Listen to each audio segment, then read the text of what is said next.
আসসালামু আলাইকুম, welcome to ডাইনার tooth Hasan. আশা করাম সকল ভালো আছেন, সুস্থ আছেন। আমিও আলহামদুলিল্লাহ ভালো আছি। আজকে আমি বানাইমু আমরা সিলেটের একটা ঐতিহ্যবাহী খাবার। একটার নাম হইল আদা লেম্বুর টেঙ্গা, অনেক একটারে আদা জামিরেরও টেঙ্গা হয়। আমি আদা জামিরের টেঙ্গাটা বানাইমু রৌ মাছ দিয়া। আদা লেম্বুটা দেখতে অনেকটা লেবুল্লাহান লাগে, আমরা এই দেশে আমরা যেটারে লাইম কই ওরকম।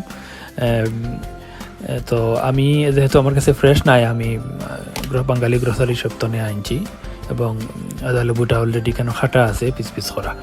তো চলুকা আদা লেবু টেঙ্কা বানাইতে কিতা কিতা লাগবে ইনগ্রিডিয়েন্টস একটা পরিচয় করিয়া দিই। আদা লেবুটা আমি ইউজ করবো মাছের পরিমাণ অনুসারে।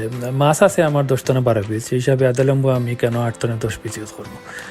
লবণ দিমু পরিমাণ মতো, আর অয়েল তো আমি extra virgin olive oil use করি। 2 টিস্পুন জিঞ্জার পেস্ট দিমু, গার্লিক পেস্ট আছে 2 টিস্পুন, অনিয়ন পেস্ট আছে 2 টিস্পুন, টমেরিক পাউডার 1/2 টিস্পুন, আর কিউমিন পাউডার ইউজ করবো 1/2 টিস্পুন। আর কোনো ফ্রেশ গার্লিক রাখা আছে একটা আমি এন্ডে দিয়ে ইউজ করবো। তো চলো কুকিং শুরু করি। হান্ডিটা একটু গরম করিয়া 2 টেবিল স্পুন কুকিং অয়েল দিলাম। আমি যেহেতু এক্সট্রা ভার্জিন অলিভ অয়েল খাই, আমি একটা ইউজ করবো, আর যে একটা খাই তাই একটা ইউজ করতে পারবা।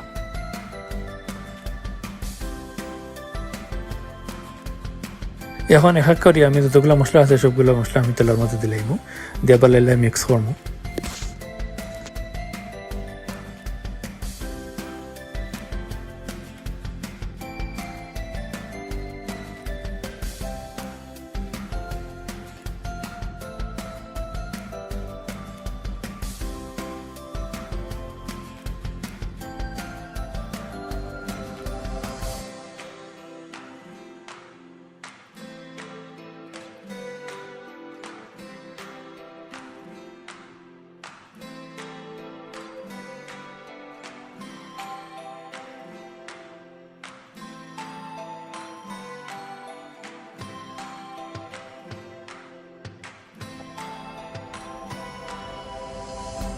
লবণটা ইউজ করবো আমি পরিমাণ মতো আগে খাইছিলাম, আমি ইউজ করবো 2 টিস্পুন। যারা একটু লবণ বেশি খাইন তারা 3 স্পুন ইউজ করতে পারবো, বা আরও বেশি খাইলে বেশি দিতে পারবো।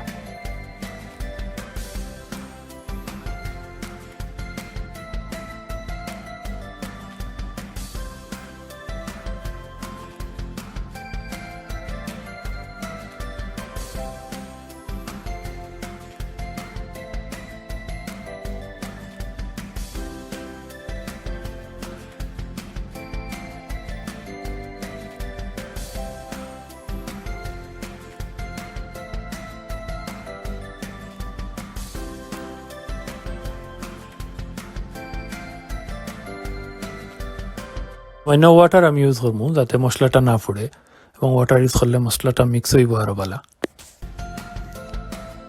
আদা লেবুটারে আমি এখন বালা করে দইয়া আমি যে মশলাটা মিক্স হয়েছে ওটার মাঝে আমি এখন ডালি দিব।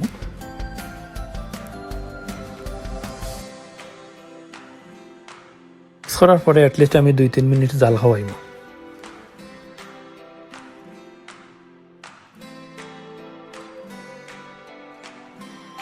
টেঙ্গা মানিও টক, আর আদা জামিরের টক রসটা হইল এই কারির মেইন জিনিস। তার কারণে আদা জামিরটারে একটু বালাইলে জাল দিতে হইব, এবং আদা জামিরের রস একটা বার হইতে হইব এবং ফ্লেভারটা আইতে হইব। আমি এখন সামান্য পানি এড করবো, এড করি আরও মিনিমাম 5 মিনিটস আমি আদা জামিরটারে বালা করে জাল দিব।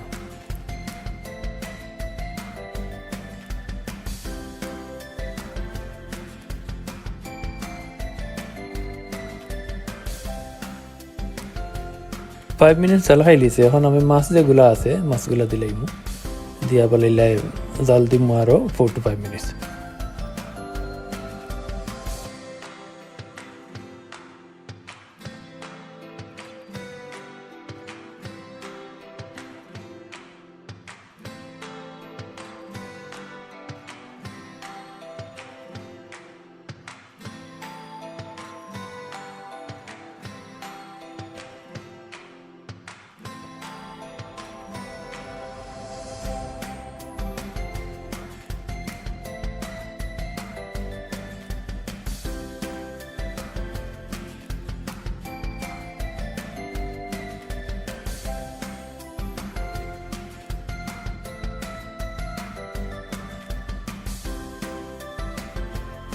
ওকে, আমি আর একটু ওয়াটার অ্যাড করবো যাতে শিরাটা একটু পাতলা হয়, কেউ যদি পাতলা বলা পাই না যতটুকু আছে ততটুকু রাখতে পারবা, বাট আমি পাতলা বলা পাই যার কারণে আমি আর একটু ওয়াটার অ্যাড করলাম।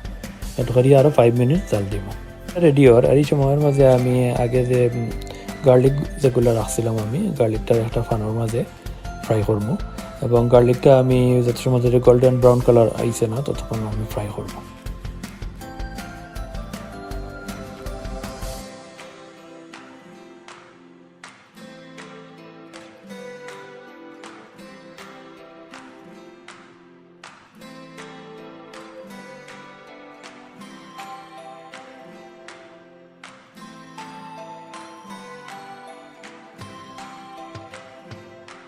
ওকে, আমার কালারটা আইছে যেটা চাইছিলাম। আমি এখন গার্লিক কালারে কারির মাঝে দিলাইলাম।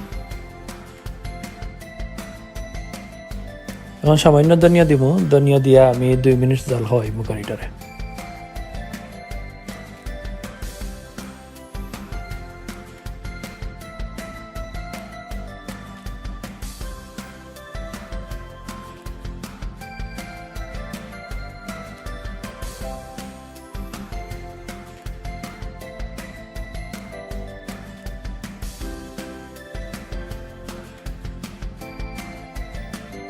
যাই হোক, মাশাআল্লাহ আমার কারি রেডি, আদা লেম্বুর টেঙ্গা রৌ মাছ দিয়া।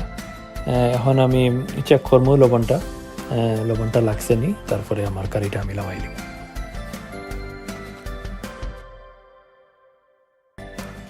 যাই হোক, আপনারা দেখাইলাম আদা লেম্বুর টেঙ্গা রৌ মাছ দিয়া কিলা রান্ধই। আশা করাম সকলের ভালো লাগছে, তো অবশ্যই সবে ঘরে ট্রাই করবা। ভিডিও ভালো লাগলে লাইক করবা, শেয়ার করবা, সাবস্ক্রাইব করবা। আর সব ভালো থাকবা, সুস্থ থাকবা। আল্লাহ হাফিজ।